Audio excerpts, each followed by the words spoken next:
شام کے شمالی علاقے میں حسان نام کا ایک نوجوان اور دیانتدار تاجر رہتا تھا۔ وہ نہایت بہادر اور نیک دل تھا اور ہمیشہ دوسروں کی مدد کرنے کے لیے تیار رہتا تھا۔ حسان کا کاروبار قیمتی مسالہ جات اور خوشبودار اجناس میں تھا جو دور دور کے شہروں میں مشہور تھے۔ اس کے کارخانے میں ہر قسم کی اعلیٰ معیار کی اشیاء تیار ہوتی تھی۔ حسان ہر موسم میں محنت سے کام کرتا اور اپنے مزدوروں کو مناسب اجرت دیتا تھا۔ اس کی سب سے بڑی خوبی یہ تھی کہ وہ کبھی ملاوٹ یا دھوکہ نہیں کرتا تھا۔ لوگ دور دور سے خریداری کے لیے اس کے پاس آتے اور اس کی ایمانداری کی تعریف کرتے۔ حسان کی والدہ سارہ بھی بہت نیک دل اور سخاوت والی خاتون تھی۔ وہ اکثر غریب خاندانوں کے لیے کھانا اور ضروریات فراہم کیا کرتی تھی۔ حسان کے دو بہادر بھائی تھے، ایاز اور فہد، ہمیشہ اس کے کاروبار میں اس کا ہاتھ بٹاتے تھے۔ ایک دن حسان کو مصر کے ایک مشہور تاجر کا پیغام ملا۔ تاجر نے لکھا کہ وہ بڑی مقدار میں قیمتی اشیاء خریدنا چاہتا ہے۔ اگر معیار اچھا ہوا تو وہ ہر سال خریداری جاری رکھے گا۔ یہ حسان کے لیے ایک سنہری موقع تھا جو اس کے کاروبار کو بلند کر سکتا تھا۔ حسان نے والدہ سے مشورہ کیا۔ والدہ نے کہا کہ یہ موقع اللہ کی طرف سے ہے اور اسے قبول کرنا چاہیے۔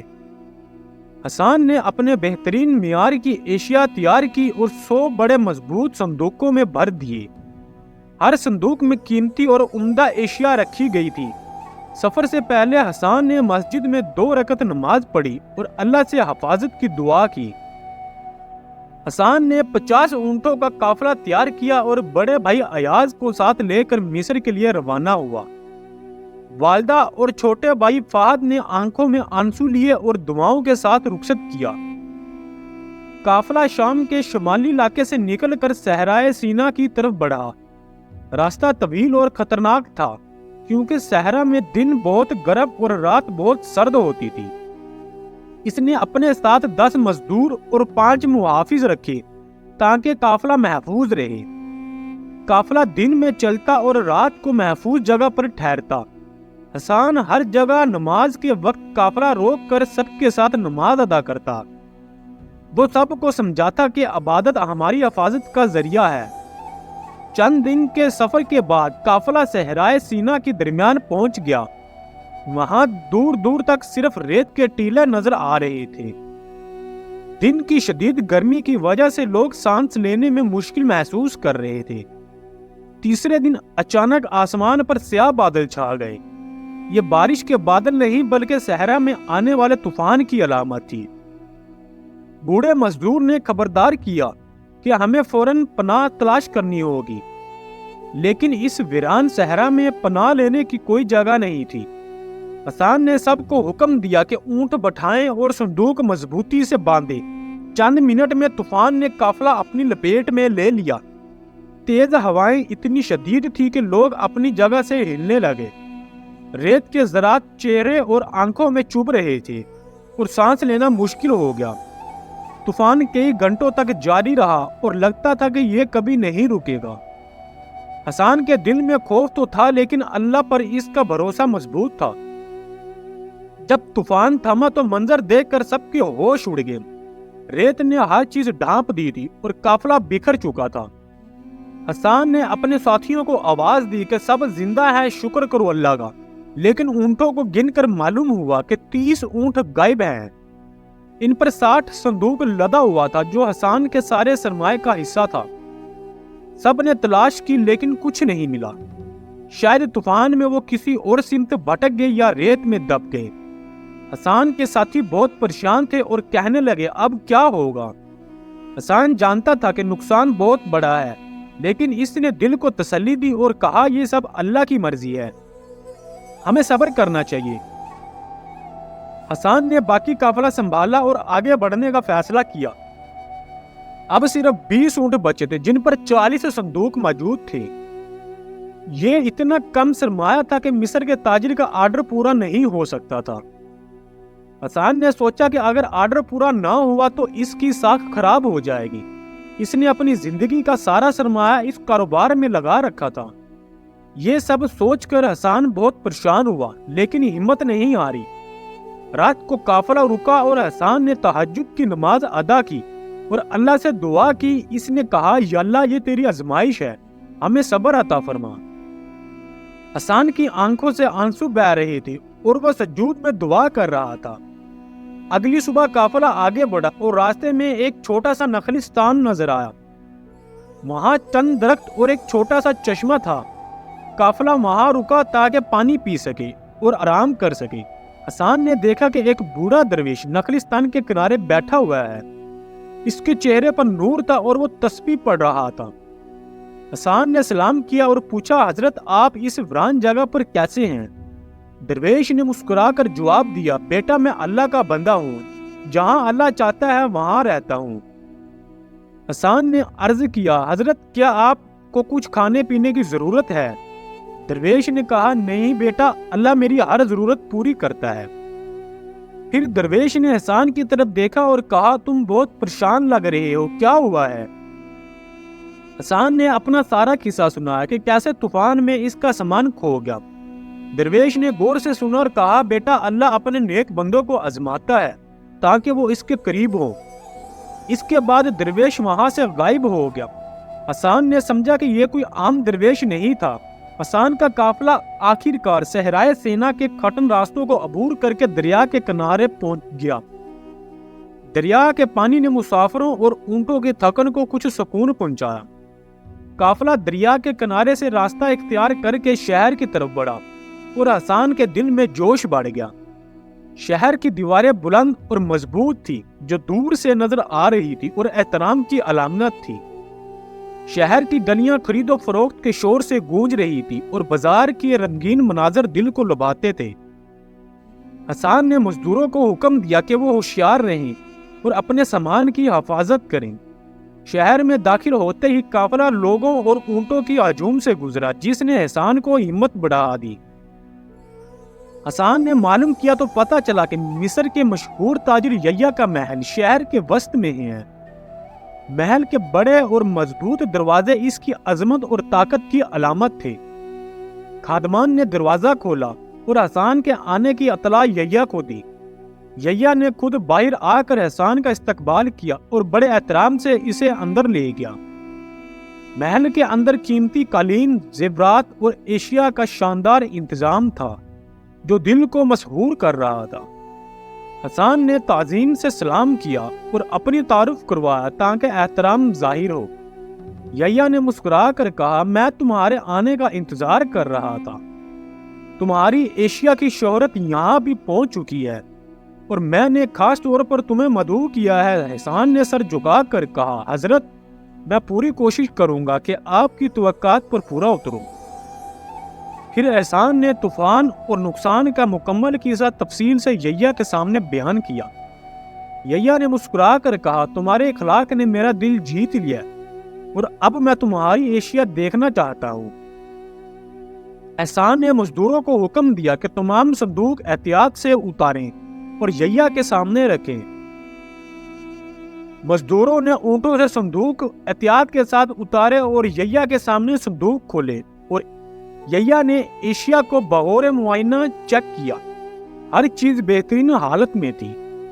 خوشبو اور رنگ نے یحییٰ کو بہت متاثر کیا اور اس نے چکھا اور پرکھا۔ یحییٰ نے کہا، یہ واقعی اعلیٰ معیار کی اشیاء ہے جو میں نے کبھی نہیں دیکھی۔ احسان نے شکر ادا کیا لیکن چہرے پر اب بھی فکر کی جھلک تھی کیونکہ آرڈر مکمل نہیں ہوا تھا۔ یحییٰ نے پوچھا، تم پریشان کیوں ہو؟ احسان نے کہا، حضرت میں نے وعدہ کیا تھا کہ 100 صندوق لاؤں گا لیکن میرے پاس صرف 40 ہے۔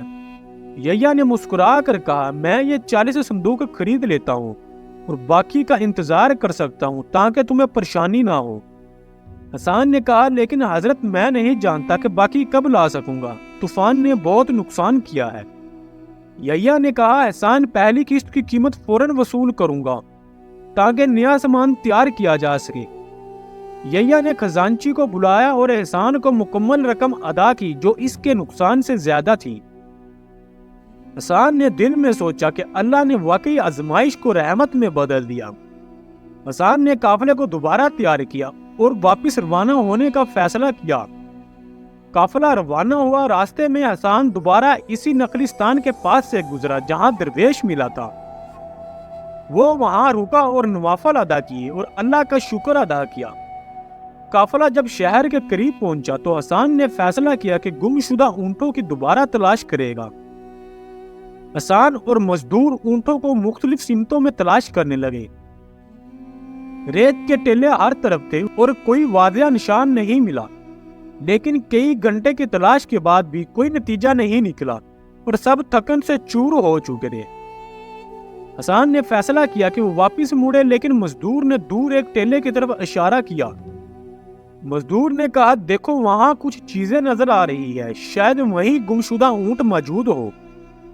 حسان اور اس کے ساتھی دوڑتے ہوئے اس ٹیلے کے قریب پہنچے جہاں کچھ سامان نظر آ رہا تھا۔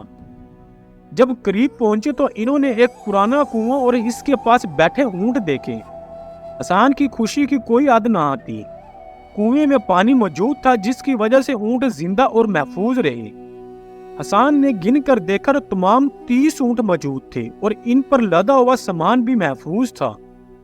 صرف چند صندوق ٹوٹے ہوئے تھے، باقی سب سلامت تھے۔ حسان کی آنکھوں سے خوشی کے آنسو بہنے لگے اور اس نے سجود میں اللہ کا شکر ادا کیا۔ اس نے بلند آواز میں کہا، اللہ یہ تیری قدرت ہے، یا اللہ تو نے سب کچھ واپس کر دیا۔ ایک بوڑھے مزدور نے کہا، یہ واقعی معجزہ ہے، اللہ نے حسان کی نیکی کی بدولت اسے کامیابی دی ہے۔ حسان نے اونٹوں کو پانی پلایا اور ان کا کھانا دیا تاکہ وہ دوبارہ سفر کے قابل ہو سکے۔ اس نے باقی صندوق چیک کیے اور معلوم ہوا کہ 55 صندوق مکمل سالم ہیں اور صرف 5 ٹوٹے ہوئے ہیں۔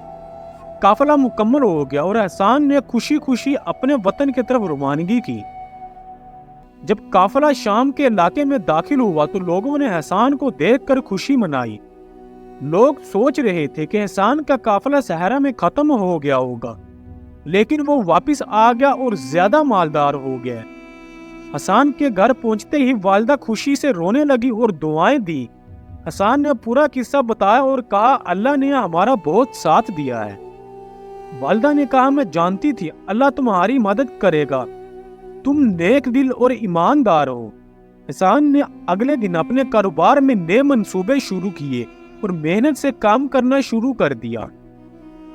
اس نے مزدوروں کو ہدایت دی کہ ہر کام ایمانداری اور احتیاط کے ساتھ کرے۔ شہر میں حسان کی شہرت پہلے سے زیادہ بڑھ گئی۔ دوسرے تاجروں نے بھی حسان کے کاروباری اصول اور ایمانداری کی تعریف کی۔ کچھ دن بعد شہر میں موسم خراب ہوا اور فصلیں متاثر ہو گئی، جس سے تمام چیزوں کی قیمتیں بڑھ گئیں۔ دوسرے تاجر موقع دیکھ کر اپنی اشیاء مہنگی کر رہے تھے، لیکن حسان نے قیمتیں مستقل رکھی۔ لوگوں نے خوش ہو کر حسان کے پاس خریداری کی اور اسے قدر کی نگاہ سے دیکھا۔ حسان نے مزدوروں کو کہا کہ ضرورت مندوں کی مدد جاری رکھو اور کسی سے ہچکچائے مت اور نہ کسی سے اضافی دام لے۔ اس نے شہر میں لنگر کھانے کی بنیاد رکھی تاکہ سب کو مدد ملے۔ ہر روز حسان ضرورت مندوں کے لیے کھانا فراہم کرتا اور خوشی محسوس کرتا۔ حسان کے کاروبار میں ترقی ہونے لگی اور وہ ہر روز نئے گاہک حاصل کرنے لگا۔ کچھ تاجروں کو حسد ہوا اور انہوں نے حسان کے خلاف سازشیں شروع کر دی۔ انہوں نے بادشاہ کے دربار میں شکایت کی کہ حسان مارکیٹ خراب کر رہا ہے۔ بادشاہ نے حسان کو طلب کیا تاکہ سچائی معلوم کی جا سکے۔ حسان دربار میں حاضر ہوا۔ بادشاہ نے پوچھا، تم واقعی کم قیمت پر فروخت کر کے دوسروں کو نقصان پہنچا رہے ہو؟ حسان نے جواب دیا، حضور میں نے صرف اپنی اشیاء کو ماضی کی قیمت پر فروخت کیا ہے، کسی کو نقصان نہیں پہنچایا۔ ہم ضرورت مندوں کا خیال رکھتے ہیں اور ان سے زیادہ قیمت نہیں لیتے۔ بادشاہ ایک عادل اور نیک دل شخص تھا اور اس نے حسان کی بات سنی۔